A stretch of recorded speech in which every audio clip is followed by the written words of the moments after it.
श्री राधे राधे। भक्तों, सगे भाइयों का प्रेम तो आपने सुना ही है, देखते ही है। लेकिन भाव से भी कोई भाई बन जाए तो उसमें भी सच्चे सगे भाई जैसा प्रेम होता है। ये उनकी मान्यता में कोई कमी नहीं हो। निताई और निमाई के साथ यही था। सगे भाई नहीं थे, आसपास के भी नहीं थे, लेकिन तत्व से निताई गुरु तत्व थे और निमाई भगवत तत्व। जैसे गुरु और भगवान दोनों ही प्राप्त हो गए हों किसी को, ऐसे ही श्री अद्वैताचार्य जी प्रसन्न हो रहे थे। अपने घर स्वागत करके, सेवा करके, सत्कार करके, और सब भक्त लोग भी आनंद विभोर होकर कीर्तन करने लगे थे। तो निताई को लगा कि निमाई ने बहुत दिन से भोजन नहीं किया है, इसलिए कहीं गिर न पड़े। तो उन्होंने पकड़ करके, बाध्य करके उत्तम शैया पर लिटाया और निताई पास में लेटे। और श्री अद्वैताचार्य जी सोचे कि अब यहाँ हम रहेंगे तो ये सोएंगे नहीं, इसलिए उठकर चले गए सोने के लिए। और दोनों भाई लेट गए तो निताई बोले, प्रभु एक बात कहूँगा। प्रभु ने कहा, बोलो। तो कहने लगे, निताई के हृदय में तरंग उठने लगी, पर बड़े कष्ट के साथ दबा करके उसको बोलेगी, प्रभु तुम क्या सब भूल गए हो? तुम्हारे लिए तुम्हारे निजजन मर रहे हैं, क्या उन सब की बातें तुम्हें याद हैं? निमाई नीरव रहे। निताई बोले, माँ जिंदा है या नहीं है, कुछ जानते हो, कुछ याद है? श्रीवास मुरारी आदि तुम्हारे भक्तों की क्या दशा है, इसकी कोई खबर है या नहीं है? हम लोगों ने तो अभी मुंह में अन्न जल लिया, उन लोगों ने तो संभवतः अब तक भी वो नहीं लिया होगा। और यदि अनुमति दो तो मैं कल नवद्वीप चला जाऊं और सबको यहीं ले आऊं, क्योंकि आप सन्यासी हैं इसलिए वहां जाना नहीं चाहेंगे, तो मैं ही सबको ले आऊं। तो श्री निमाई को नवद्वीप याद आने लगा। थोड़ा सोच कर बोले, मैंने सन्यास ले लिया है। ये बात नवद्वीप वासियों ने सुन ली है? निताई ने कहा, मैंने आचार्य रत्न को तो इस संवाद के साथ भेज दिया था। आचार्य रत्न का नाम सुनकर प्रभु को आश्चर्य हुआ। बोले, वे कहाँ मिले? सब संक्षेप में निताई ने सारी बात बताई और कहा, संभवतः उन्होंने नदिया में तुम्हारे सन्यास की बात बता दी है। तुम यहाँ आए हो, इसकी ठीक ठीक खबर किसी को नहीं मिली, अतएव मुझे आज्ञा दो, मैं नदिया जाऊं, सबको ले आऊं। तो बोले, ठीक है, मैं यदि मिले बिना चला जाऊंगा तो वे लोग मर जाएंगे। तुम जाओ, उन सबको ले आओ, नहीं तो बाद में उनको बहुत कष्ट होगा कि मैं यहाँ आया और कोई मिलने नहीं पाया। और प्रभु की अनुमति पाकर के निताई की मनोकामना जैसे सिद्ध हो गई। मैंने आपको बताया ना, निताई तो नित्यानंद जी महाराज तो साक्षात गुरु हैं, जीवों के गुरु हैं, क्योंकि बलराम जी के अवतार हैं, अर्थात लक्ष्मण जी के अवतार हैं। तो उनको तो सबके कल्याण की याद है ना, कि सभी जीवों का भला हो, इसलिए वो महाप्रभु को बाध्य नहीं कर रहे हैं वहां जाने के लिए, बल्कि सबको ले आएंगे, ऐसी उनसे अनुमति ले रहे हैं। तो प्रभु की अनुमति पाकर निताई की तो जैसे मनोकामना सिद्ध हो गई, वे अतिशय सुखी हुए। इसके बाद थोड़ा और सोचकर बोले, प्रभु ये संवाद सुनकर सभी आना चाहिए, सभी आना चाहेंगे, यहाँ पर पूरा नवद्वीप टूट पड़ेगा, इसलिए मुझे सभी को लाना होगा। जो भी आज्ञा आपकी होगी वही पालन करूंगा। और जो आना चाहेगा उसको तो लाना होगा ना, मैं कैसे किसी को मना करूंगा। तो निमाई ने कहा इसमें संदेह क्या, जो भी आना चाहे लाना। तो मैं महानंद से सबसे विदा लेकर के जाऊंगा। ये सुन करके नित्यानंद ने कहा जो आज्ञा। उनकी जो आज्ञा कहने में थोड़ा आनंद व्यक्त हुआ। वे बराबर श्रीमती विष्णु प्रिया की बात सोच रहे थे, तभी उन्हें लाने के लिए परोक्ष रूप से प्रभु की अनुमति चाहते थे। तभी 2 बार पूछा, सभी को तो ले आऊंगा। प्रभु ने भी कह दिया हाँ, सभी को लाना। इससे निताई श्रीमती विष्णु प्रिया को भी ला सकेंगे, ऐसी अनुमति मिल गई। ये सोचकर बड़े आनंदित हुए और उसी आनंद में ये बात मुंह से निकली जो आज्ञा। और प्रभु को नित्यानंद का आनंद देखकर कुछ संदेह हुआ और तब उन्हें याद आया कि वे सन्यासी हो गए हैं। शास्त्र मत से श्रीमती विष्णु प्रिया को और नहीं देख सकते, अर्थात सन्यासी पहले जो पत्नी थी उसको अब नहीं देख सकता है। तब धीरे धीरे बोले, श्रीपाद सभी को लाइए, जो भी आना चाहे लाइए, केवल एक जने को छोड़कर, अर्थात एक को नहीं लाना और सबको लाना। ये सुनकर निताई ने अपना सिर पीट लिया।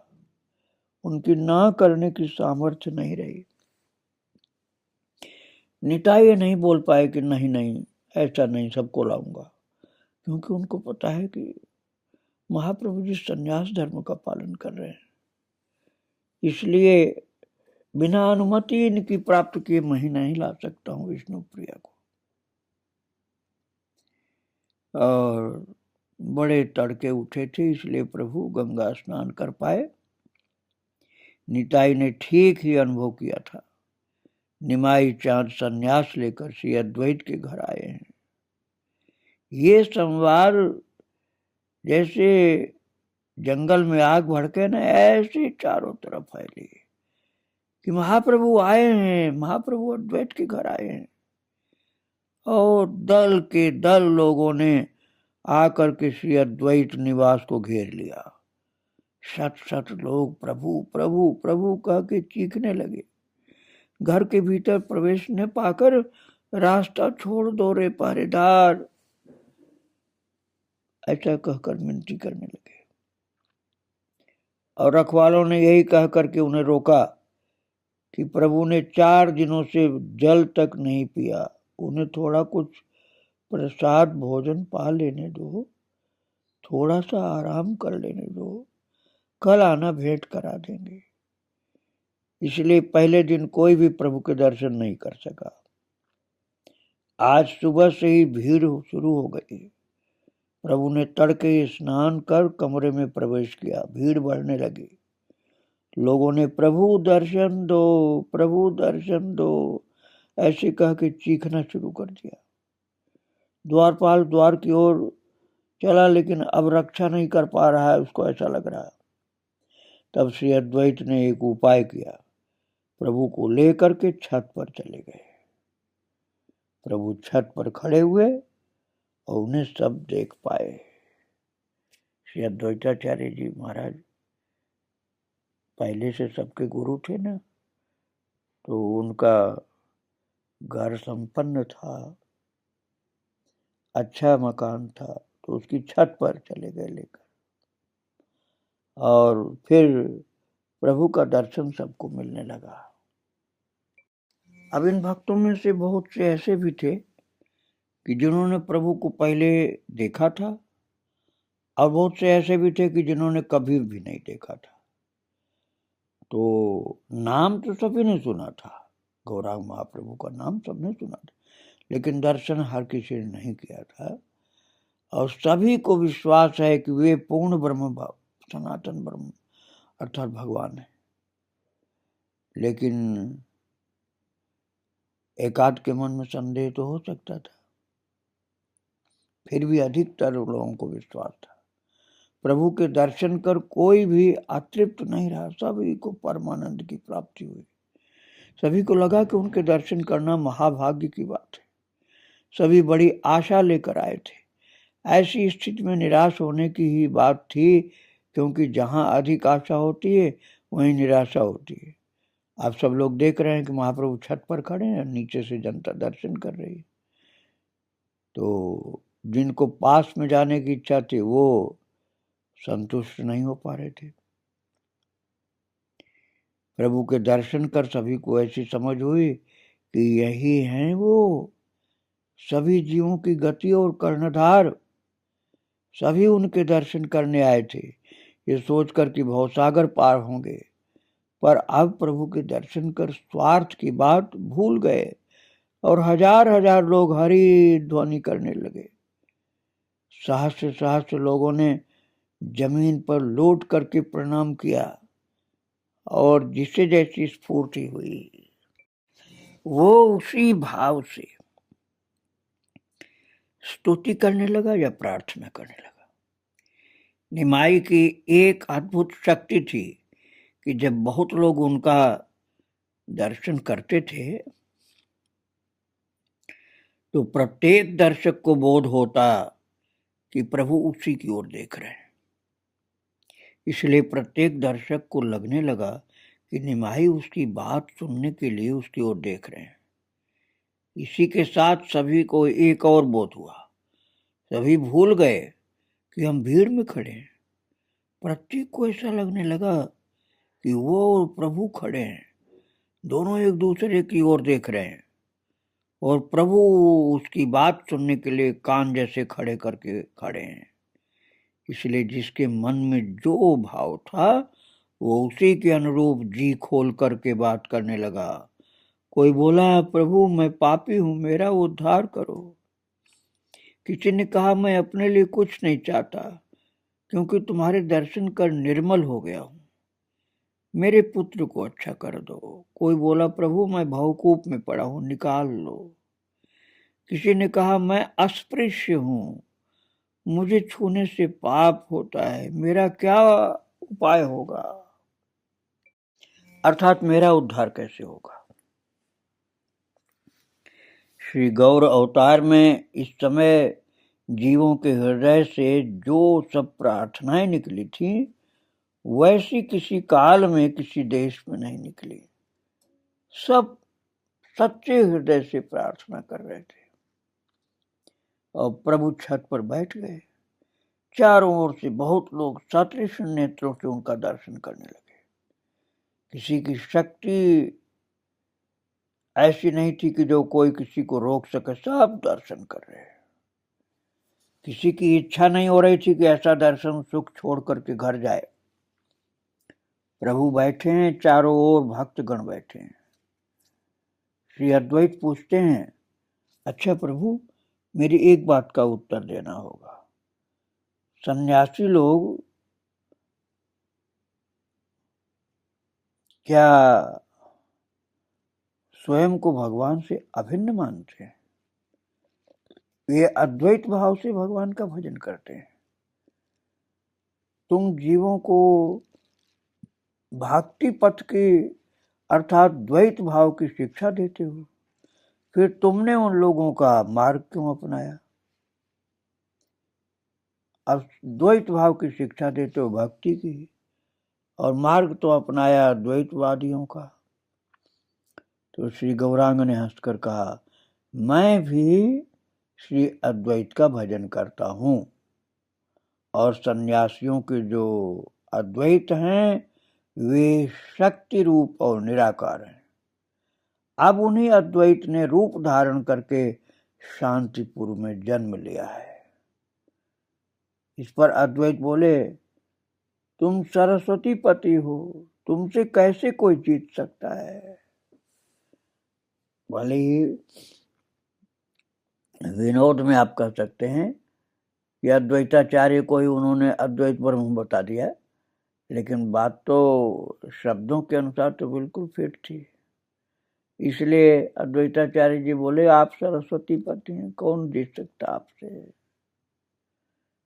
तो भक्तों, इस प्रकार से सभी को आनंद मिल रहा है। अद्वैताचार्य जी के यहाँ उनके भवन की छत पर प्रभु विराजमान हैं।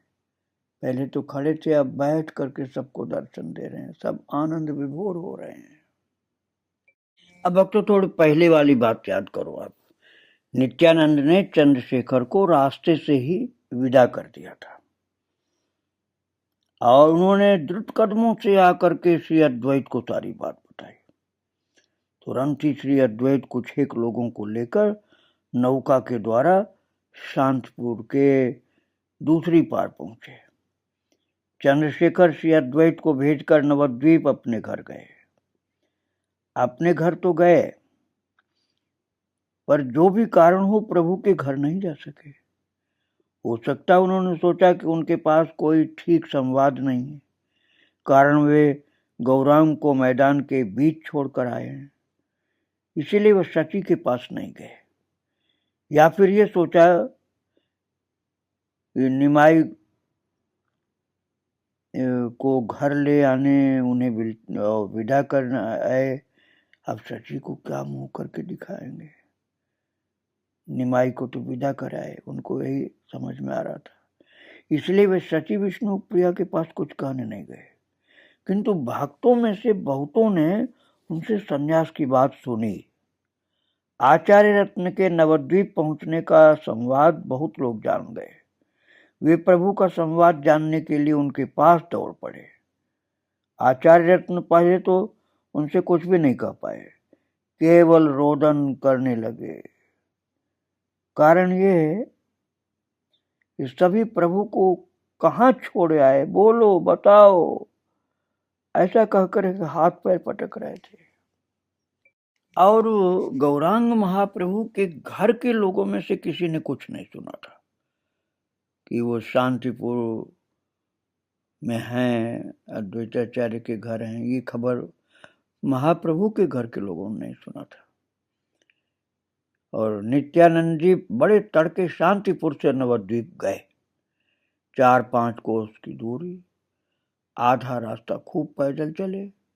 नवद्वीप अब दिखाई दे रहा है, वहां जाकर सची देवी से क्या कहेंगे, वे जिंदा हैं कि नहीं है जिंदा पता नहीं, विष्णु प्रिया की क्या अवस्था है, ये सब चिंताएं एकदम उनके मन में जगी।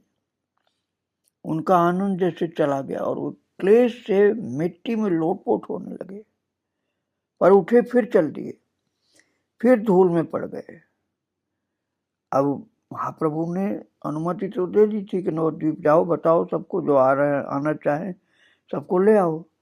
केवल विष्णु प्रिया के लिए अनुमति नहीं थी आने की, क्योंकि सन्यासी को अपनी पत्नी का दर्शन नहीं करना चाहिए।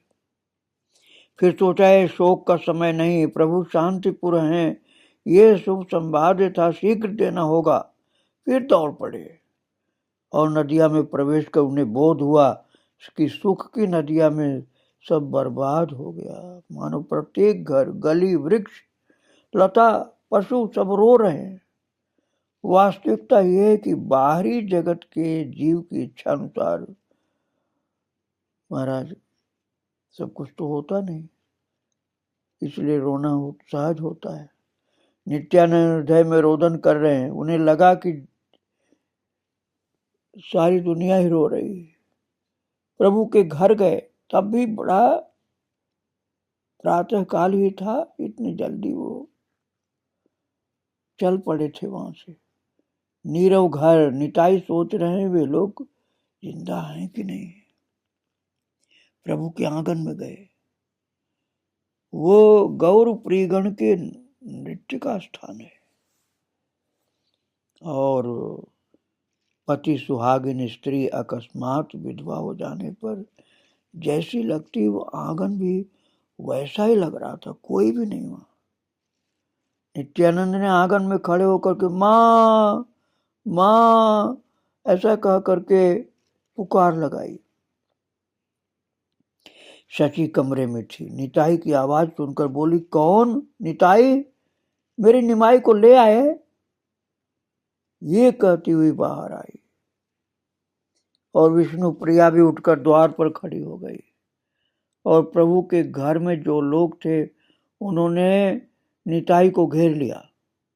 निताई आए हैं, ये संवाद घर घर पहुंच गया और देखते देखते प्रभु के घर भीड़ हो गई। जब निताई और सची का मिलन हुआ तो महाराज वो अद्भुत मिलन था। मालिनी आदि बड़ी बूढ़ियां प्रभु के घर सची को घेरे बैठी थी। उधर कुछ एक अल्पवयस्काएं विष्णु प्रिया की सेवा में नियुक्त थीं। सची बाहर आई तो मालिनी भी पीछे पीछे आई।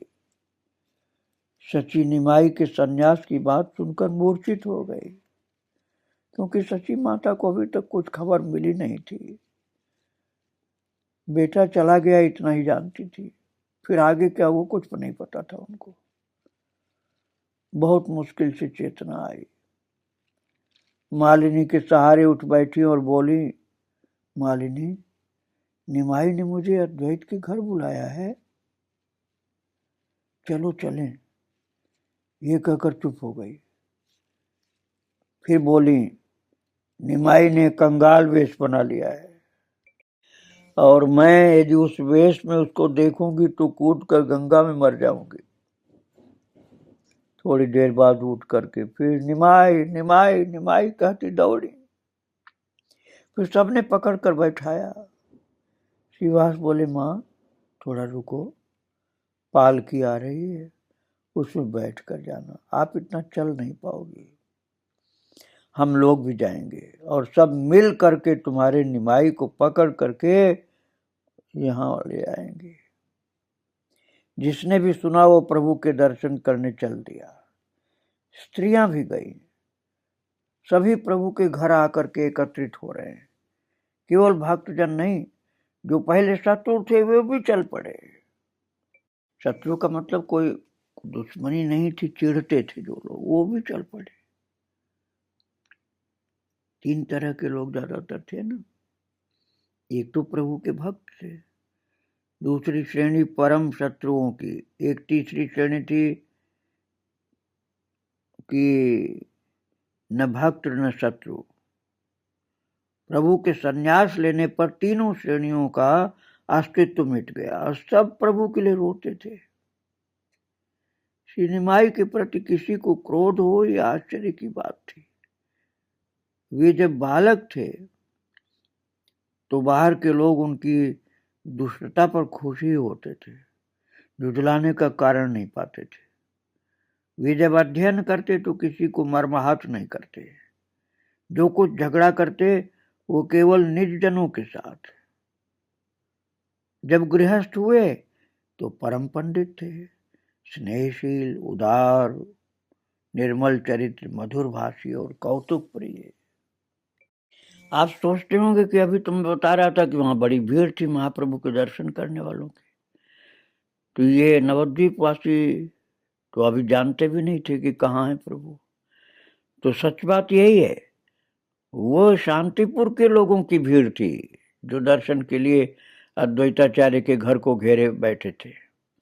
लेकिन नित्यानंद जी के द्वारा अब महाप्रभु ने ये खबर नवद्वीप में पहुंचाया है, भेजा है समाचार कि मैं यहाँ हूँ शांतिपुर में अद्वैताचार्य के पास, आ सकते हैं लोग। और नित्यानंद जी जैसे सबको पहुंचा करके अति आनंद प्रदान करना चाहते थे। बात यह थी कि महाप्रभु जब भगवान के भक्त के रूप में दिखलाई पड़ने लगे तो सब लोगों का हृदय द्रवित हो गया। फिर कोई उनको चिढ़ता नहीं था, कोई उनसे शत्रुता नहीं मानता था, सब उनके प्रेमी अनुयायी हो गए थे। तो महाराज सब लोग चाहते थे कि वहां चल करके हम दर्शन करें। अरे कई लोग तो ऐसे भी थे ना जो गैर हिंदू थे, वो भी प्रभु के प्रेमी थे, वो भी चल पड़े दर्शन के लिए।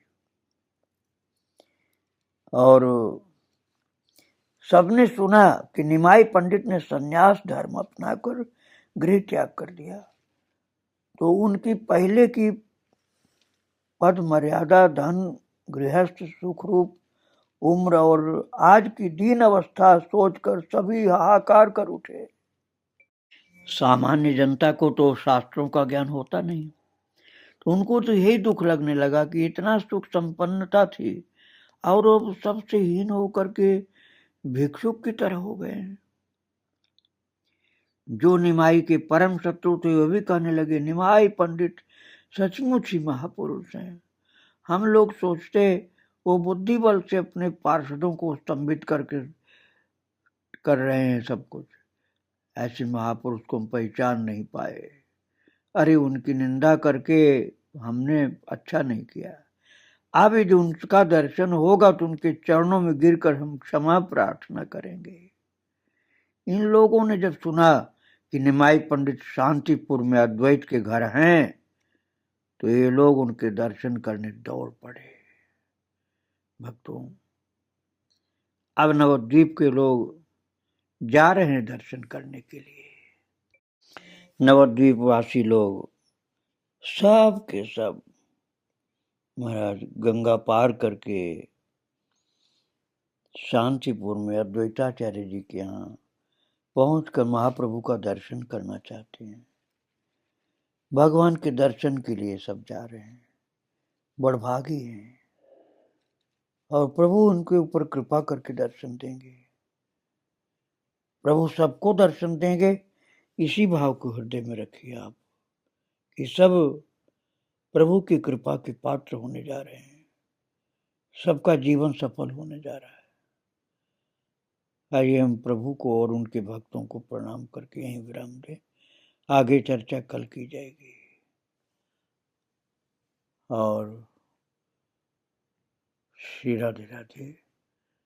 वृंदावन बिहारी लाल की जय, राधा रानी की जय। जय जय श्री राधे श्याम, जय जय श्री सीताराम। श्री राधे। गौरांग महाप्रभु की जय।